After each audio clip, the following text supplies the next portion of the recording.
you talked about forgiveness being in the mind ego. And while I intellectually understand that, I have trouble forgiving others or myself, whether it's injustice or something I think isn't fair to, or whether it's injustice or something I think it's fair to be upset about. I find myself not even wanting to forgive. It sort of makes me feel like a doormat to let something go. Any advice on how to let love into that? Yes, I love this question. I think I mentioned this before, but I am really now getting very excited about doing a whole workshop on forgiveness. Won't be for a little while, but I love the conversation around forgiveness so much, because this part where you feel like I don't even want to forgive, guess which part of you doesn't want to forgive? The part of you that wants to be right. The part of you that really wants to be right is the part that doesn't want to forgive, because forgiving feels like a letting go of being right about something. And so if we want to be right more than we want freedom, then we will not forgive. And it's just a matter of choosing to be like, do you want freedom or do you want to be right?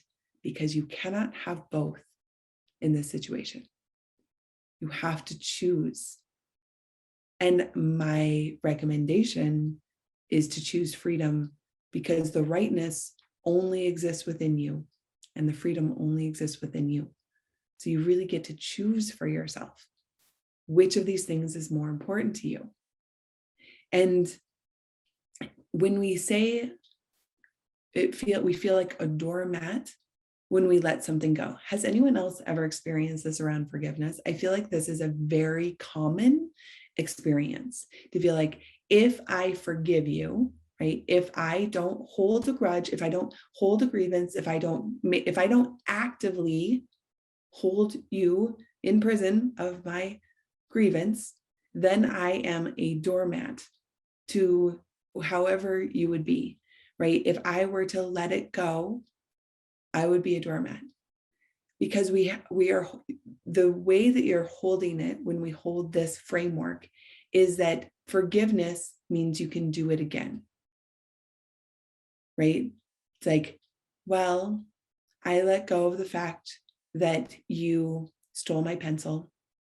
I let it go. Therefore, that must mean that it's okay for you to do it again. But those things are not true. If somebody stole your pencil and you let it go, you can still not let them steal your pencil again, right?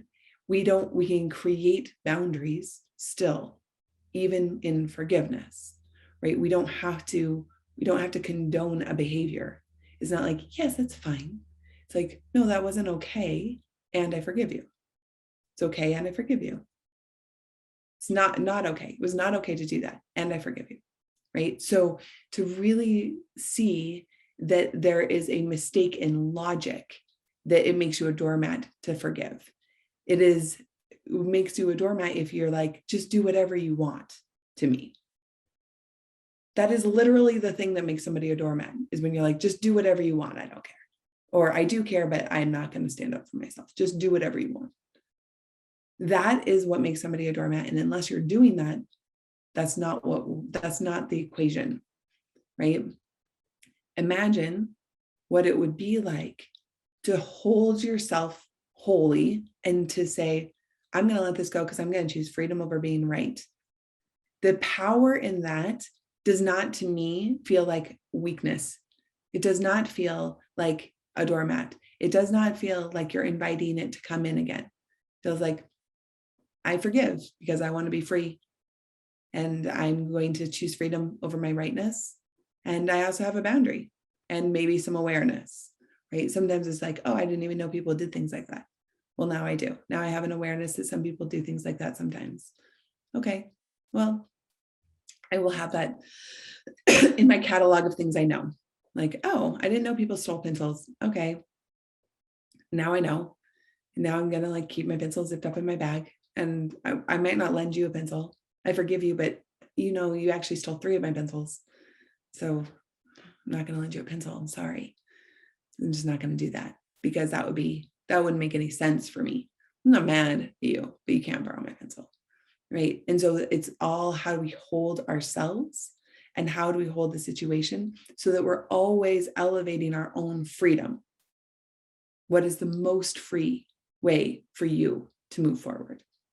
So is it okay to forgive and also not want that person back in your life? 100%. Like, there are all sorts of people I forgive that I don't want in my life ever again. Like, there are all sorts of people I was never even mad at in the first place that I don't let into my life. Like, I'm like, I just have high standards for the people that are in my life. That's okay. You can have high standards or just standards and not let other people into your life. Totally. And I also think that it's actually a lot of times a really great boundary to have.